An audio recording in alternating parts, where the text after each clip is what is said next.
Halo planners, kembali lagi di Mandala Nata Podcast, sebuah gunung yang kian meninggi di jantung Bandar Lampung, bukan hanya sekedar tempat sampah, tapi cerminan masalah lingkungan, kesehatan, dan polemik kebijakan yang tak kunjung usai. Simak perjalanan episode spesial kali ini yang relevan dengan perencanaan wilayah dan kota, TPA Bakung, Antara Harapan, dan di ujung kota. Nah, di episode kali ini bersama saya Yusria Melisa HMP 23047 dan Saya Fauzia Atifah dari HMP 23128. nah, hari ini kita udah kedatangan narasumber yang sangat luar biasa, yaitu Ibu Dr. Husna Tiara Putri STMT selaku dosen Prodi Perencanaan Wilayah dan Kota. Halo Ibu. Halo Ibu. Halo Yusria, halo Latifah. Selamat pagi ya. Pagi Dan Ibu. halo sobat-sobat planners di rumah. Iya. Perkenalkan, saya Husna Tiara Putri, salah satu dosen dari program studi Perencanaan Wilayah dan Kota Institut Teknologi Sumatera. Salam kenal ya. Salam kenal Ibu. Ibu gimana kabarnya Bu hari ini Bu? Alhamdulillah sehat, baik. Alhamdulillah. Tapi kan kita udah kenal ya. Jadi nggak perlu salam kenal lagi. Boleh Ibu. Boleh Ibu. Nah, senang banget nih Bu, akhirnya kita bisa bertemu langsung dan juga kita ngobrol terkait TPA Bakung ini. Nah, di podcast kali ini kita akan membahas satu topik yang sangat relevan Bu dengan bidang keilmuan kita, yaitu perencanaan wilayah kota, yaitu permasalahan TPA Bakung di Kota Bandar Lampung. Nah, mungkin bisa kita lihat juga. Nah, ini dia Bu. Oke, kalau dari gambar-gambar ini Bu, kira-kira tanggapan Ibu selaku akademisi dan juga yang cukup paham dengan kondisi perencanaan dan juga lingkungan Bu, itu gimana Bu dengan kondisi ini? Oke, gambarnya apalagi yang pertama tadi menarik ya. Menarik banget Bu, benar. Jadi saya kalau misalnya dilihat dari gambar-gambar ini mungkin kita bisa sambil menyimpulkan ya kalau kondisi TPA Bakung itu memprihatinkan. Iya betul. Sampahnya menumpuk, tumpukannya juga semakin tinggi dan sampahnya terus datang tiap hari ke dalam TPA Bakung. Terus kalau sejauh ini dari apa yang kita lihat ya dari media sosial dan sebagainya itu belum ada penanganan yang cukup signifikan bisa mengurangi volume sampah yang ada di sana. Gitu. Nah, kan kita udah melihat nih Bu gambar yang tertera di layar itu seperti yang udah kita tahu TPA Bakung itu kan sendiri udah mengalami overload ya Bu. Nah, mungkin dari tanggapan Ibu sendiri menyikapi hal tersebut yang seharusnya sudah menjadi urgensi lah ibarat katanya itu bagaimana Ibu? Oke, overload. TPA Bakung ini kalau nggak salah itu mulai ada ya tahun 1994 dan isu overload ini sudah ada juga dari tahun 2014 sampai dengan sekarang gitu. Tapi terakhir kemarin tahun 2024 saya ada penelitian dengan Nabil ya, tugas akhir di TA-nya Nabil itu, di tugas akhirnya Nabil itu disampaikan bahwa TPA Bakung itu luasnya 14 hektar dan terisinya saat ini tuh 10 hektar kira-kira seperti itu. Jadi sisanya sudah sangat sedikit ya untuk bisa menampung sampah yang ada. Dan masalah overload ini juga karena sampahnya itu memang sangat banyak gitu. Paradigma kita sih ya, paradigma kita dalam pengelolaan sampah itu masih pakai paradigma yang konvensional gitu. Kumpul, angkut, buang. Sampah dikumpulin, diangkut lalu dibuang begitu saja di TPA tanpa ada penanganan. Ini sebetulnya nggak hanya terjadi di TPA Bakung mungkin ya. Salah satu TPA Bakung ini menjadi salah satu dari permasalahan TPA yang ada di seluruh Indonesia sebetulnya malah. Jadi mungkin menurut saya overload wajar karena sampai saat ini belum ada penanganan yang signifikan kita bisa mengurangi sampah yang masuk ke dalam TPA. Lah, lalu Bu, untuk timbulan sampah yang dihasilkan di Kota Bandar Lampung ini sendiri, apakah sistemnya itu sudah sesuai standar gitu Bu dengan SNI 192454/2002 tentang tata cara teknik operasional persampahan perkotaan dimulai dari proses pemilahan, pewadahan, pengumpulan, pengolahan, pemindahan dan pengangkutannya gitu Bu. SNI ya, kita rujukannya itu memang masih jadul nih tahun 2002 2002, SNI 192454 itu dia bicara soal teknik operasional pengolahan sampah ya. Kalau misalnya kita katakan sesuai atau nggak sesuai, itu sebetulnya hitungan angka kalau dari teknis tersebut, karena bicaranya standar. Dengan jumlah penduduk, misalnya Kota Bandar Lampung berapa ya? 1,2 juta jiwa tuh. Apa aja sih infrastruktur yang harus dipenuhi dan berapa jumlahnya? Nah, itu kan ada hitungannya. Lebih ke ada atau tidak, berapa kebutuhannya, berapa tersedianya, dan berapa gapnya. Nah, tapi menariknya sebetulnya teknik operasional pengolahan sampah itu bisa kita lihat juga gitu secara kualitatif dari observasi kegiatan sehari-hari nih. Dari teknik pengolahan sampah itu yang pertama kan ada tahap pemilahan dan pewadahan sampah. Bisa jadi refleksi juga ya, misalnya di rumah masing-masing nih. Dari saya, dari Yusria, dari Latifah gitu, sudah belum ya melakukan pemilahan di rumah. Sampah-sampah sayur nih yang bisa membusuk, sampah plastik, bekas paket ya, bubble wrap dan sebagainya sudah dipilah belum? Atau dicampur? Nah, setelah itu kalau kita sudah melakukan pemilahan berarti kan sudah sesuai ya dengan teknik operasionalnya. Lalu masuk nih ke pemindahan di TPS. Kita bisa lihat keliling-keliling Kota Bandar Lampung di TPS-TPS yang ada, bagaimana sih kondisi TPS-nya. Kalau di teknik operasional pengolahan sampah, TPS itu sampah yang ada di TPS itu menumpuk nggak boleh lebih dari 2 hari untuk meminimalisir pencemarannya. Tapi ya bisa kita lihat, nah kalau TPS-nya clean, enak dan layak ya, minim pencemaran, mungkin juga sudah sesuai. Terus untuk yang pengangkutan dari TPS ke TPA nih, lihat dump trucknya, amrol truknya, apakah secara fisik moda transportasinya itu cukup dalam artian misalnya kalau truknya lagi jalan, air lindinya ngalir nggak, lagi jalan ketiup angin sampahnya terbang-terbang nggak. Nah kalau itu tidak terjadi lagi berarti sudah sesuai. Dan yang terakhir kan di TPA Bakung nih kan kita konteksnya, apakah masih paling kelihatan ya open dumping atau tidak? Atau sudah move ke control landfill, sanitary landfill? Kalau sudah berarti sudah sesuai. Jadi sesuai atau nggak sesuai itu sebenarnya bisa lebih kita refleksikan ya, evaluasi sendiri gitu. Apa kurangnya, sudah atau belum? Nah, bagaimana? Berarti kembali lagi kita harus refleksikan ke diri masing-masing. Sebenarnya kalau pengukurannya sesuai nggak sesuai, karena kalau standar itu memang kita bicaranya angka ya Bu ya. Baik. Nah, tadi kan udah Ibu jelasin tuh gimana sesuai nggak sesuainya terkait penyediaan sampah tersebut. Nah, dari Ibu sendiri nih, bagaimana sih kondisi prasarana persampahan yang ada saat ini, dan prasarana apa yang paling penting untuk disediakan dalam mengurangi timbulan sampah yang masuk ke TPA Bakung tersebut? Kalau kita bicara TPA Bakung ya, TPA Bakung itu kan tempat terakhir dari pengolahan sampah. Jadi kita bisa sepakat nih, TPA Bakung itu adalah hilir. Saat kita bicara hilir itu artinya ada akumulasi permasalahan dari hulu sampai dia jalan sampai dia ke hilir. Berarti masalah yang ada di TPA itu adalah dampak atau bentuk masalah dari yang dari sini perjalanannya panjang. Dan hulunya nih sekarang, siapa hulunya? Kita balik lagi. Saya, Latifah, Yusria gitu. Semua orang itu menjadi hulu dalam permasalahan sampah. Dan kalau kita bicara gimana salah satu cara untuk menangani masalah di TPA Bakung, kita mungkin cek dulu dari hulu. Produksi sampah, perilaku kita, pola konsumsi, cara kita melakukan penanganan sampah sederhana. Nah, itu menjadi penting sih ya. Dan penyediaan infrastruktur kadang-kadang selalu dianggap menjadi solusi. Padahal kalau menurut saya enggak juga gitu. Karena kalau di ITERA sendiri sudah ada ya tiga tempat sampah yang di depan.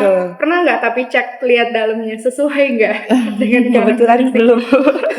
Coba nanti kalian main ke sana intip deh kotak-kotak sampahnya. Apakah sesuai dengan jenis sampah yang seharusnya ada di situ gitu. Kalau misalnya sesuai bagus sih, tapi kalau nggak sesuai berarti kan menunjukkan bahwa nggak semuanya infrastruktur itu bisa Bisa menjadi obat. Menjawab ya Bu ya. Infrastruktur itu kayak hanya modal fisik ya, Iya, Iya. betul. modal betul. sosialnya juga harus menjadi satu kesatuan. Betul. Oke, berarti balik lagi ke dari kitanya Ibu dalam memilih atau mengolah sampahnya, bukan tergantung ke infrastruktur yang ada. Iya. Boleh? Oke, terus Bu tadi kan emang kita bahas dari awal tuh sebenarnya hulunya itu ada di kita kan ya Bu sebagai penghasil sampah.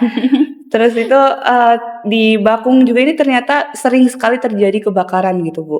Dan juga bisa kita lihat ada sampah-sampah B3 bahkan ditemukan di sana.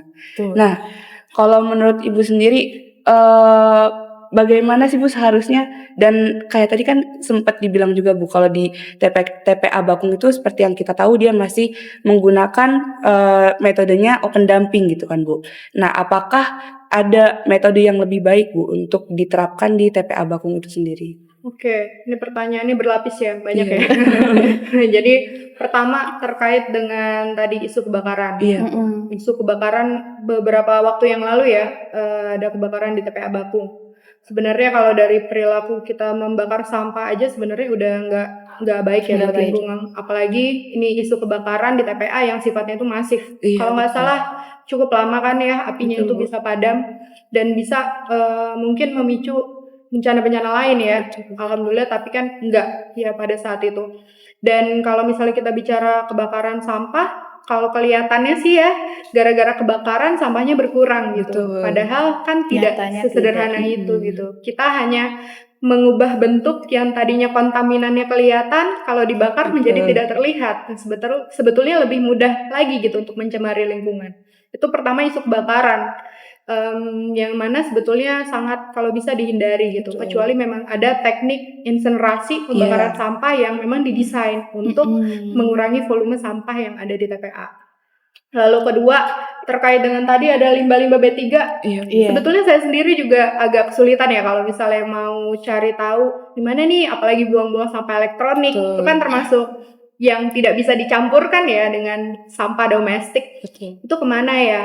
Dan untuk limbah nih ya, limbah medis, kalau saya pernah diskusi ya sama rekan saya dokter nih, dia menyampaikan bahwa sebetulnya setiap rumah sakit itu punya mekanisme sendiri gitu untuk mengelola limbah. Dan kalau misalnya ternyata ini ada, berarti memang ada kebocoran gitu dari sistemnya. betul. Karena seharusnya memang tidak boleh disatukan limbah medis yang penuh infeksi dari segala macamnya dengan limbah domestik perkotaan. Jadi kalau ini memang berarti Ada kebocoran. ada kebocoran dari hal tersebut yang seharusnya ini nggak keluar, harus diolah diselesaikan di sana ya. Terus tadi terkait dengan apa ya? Teknik pengolahannya Bu. pengolahannya. Selain Teknik open pengolahan dumping. sampah selain open dumping. Iya. Kalau di perkuliahan kita bahasnya selalu ada 3 ya. Iya, Bu. Open dumping, Terus ada sanitary landfill dan control landfill. Kontrol. Jadi dari ketiganya kan yang paling disarankan sebenarnya sanitary landfill. Betul. Tapi kalau di undang-undang bolehlah control landfill gitu. Oke. Tapi yang paling baik di antara ketiga ini sebenarnya yang sanitary landfill. Iya. Karena sudah ada pemadatan dan ada upaya restorasi atau pemulihan lingkungannya dari Iya, dampak betul. itu.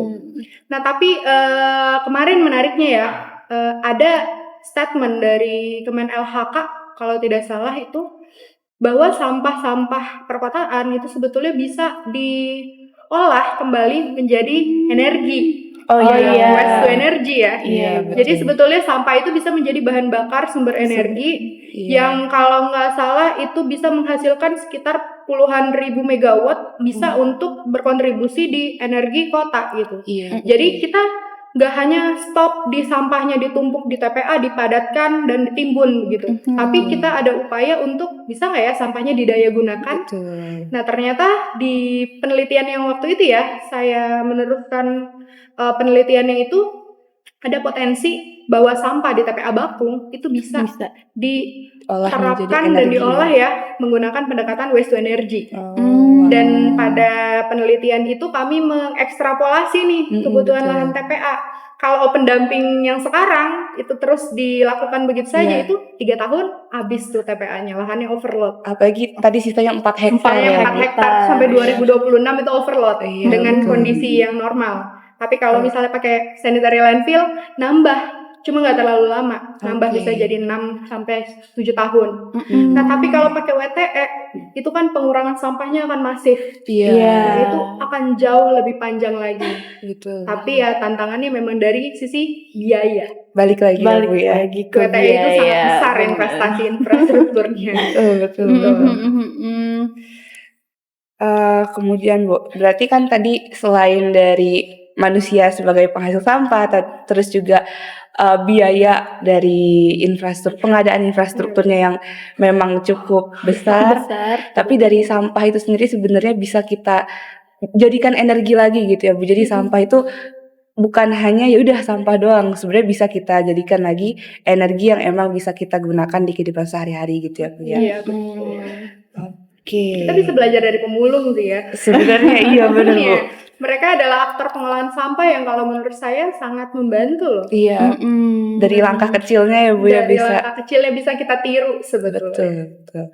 Nah, kalau dari Ibu sendiri kira-kira ada nggak Bu kayak preseden yang bisa kita terapkan di persampahan TPA Bakung ataupun di Indonesia gitu Bu? Di Indonesia, kalau di Indonesia mungkin dari TPA ya, kalau WTE itu sebetulnya sudah ada yang menerapkannya di Bantar Gebang ya, yang ada di Bekasi. Itu kan TPA yang sangat besar ya. Cuma memang saya juga belum terlalu tahu detail nih kalau yang di TPA Bantar Gebang itu seperti apa mekanismenya. Tapi banyak disebutkan di berita-berita di TPA Bakung sudah menerapkan WTE, dan harapannya karena dia adalah TPA di Pulau Jawa ya, dan banyak sekali kan kabupaten kota yang dilayani oleh TPA Bakung. Nah, itu bisa menghasilkan sumbangsi ya, kontribusi untuk pengurangan sampah yang ada. Nah, tapi mungkin dari sisi yang kecil-kecil ya, kita tuh sebetulnya bisa juga loh belajar dari bank sampah. Iya, betul. Kalau yang di Indonesia banyak terkenal itu kan bank sampah yang ada di Malang, efektif. Tapi di Bandar Lampung kan ada juga ya bank sampah kayak yang di Kemiling ya. Iya, ada bank sampah Gade. Nah, itu kan jadi salah satu tools atau upaya kita gitu untuk mengurangi beban dari TPA untuk mengelola sampah. Bayangin aja kalau banyak nih ternyata bank sampahnya efektif, itu bisa mereduksi sampai 30% sampah yang masuk ke TPA. Kan lumayan sekali ya. Betul. Gitu. Tapi memang banyak nih tantangannya di Bandar Lampung ya. Banyak riset yang menyatakan bahwa ada TPS 3R-nya, ada bank sampahnya, tapi banyak yang kemudian tidak berjalan. Betul. Iya, kebetulan kami juga waktu itu sempat ada kunjungan gitu Bu ke Bank Sampah Golden, terus juga sempat bekerja sama dengan Aksata Bu, Bank Sampah dari ITERA itu juga. Tapi kalau dari Bank Sampah Golden tuh kebetulan permasalahan mereka adalah kepengurusannya Bu, yang kayak kebetulan ibu pengurusnya juga sedang sibuk, jadi kayak agak terbengkalai sedikit segala macam. Jadi kayak balik lagi ke orang-orangnya, dan juga kadang tuh dari si orang yang mau mengumpulkan sampahnya tuh kadang angin-anginan gitu Bu. Kadang mau, kadang males. Karena suka di nomor 2-kan. Iya, sampah ini bukan menjadi fokus utamanya. Betul. Kalau yang di Malang itu ya, kalau nggak salah mereka itu satu kampung. Jadi satu kampung mengolah sampah. Jadi emang mereka bareng-bareng ya Bu ya. Bareng-bareng semua. Nah, kan udah dijelasin tadi ya Bu, dari perspektif PWK sendiri nih Bu. Bagaimana sih seharusnya yang dapat kita lakukan, yang dapat kita edukasikan lah ke masyarakat supaya dapat menyelesaikanlah permasalahan soal sampah ini tadi. Balik lagi kan ke diri masing-masing ya Bu sebenarnya. Tapi dalam perspektif PWK sendiri kayak gimana sih Bu? Oke, perspektif PWK ya. Iya. Bicara perencanaan ruang nih. Kalau masalah sampah di dalam ruang, memang kelihatannya ada di TPA ya. Kita itu berkontribusi nih untuk menentukan mana lahan yang paling cocok untuk penentuan TPA.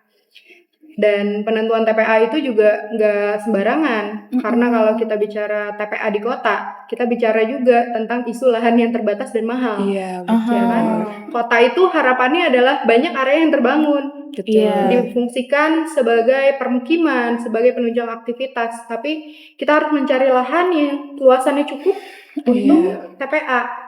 Lahannya Betul. juga kriterianya beragam kan? Betul. Nggak boleh ada di daerah yang kelerengannya curam, nggak boleh ada di risiko bencana, nggak boleh dekat dengan badan air, dekat dengan permukiman, kawasan lindung itu nggak boleh. Iya. Banyak yang harus dipinggirkan.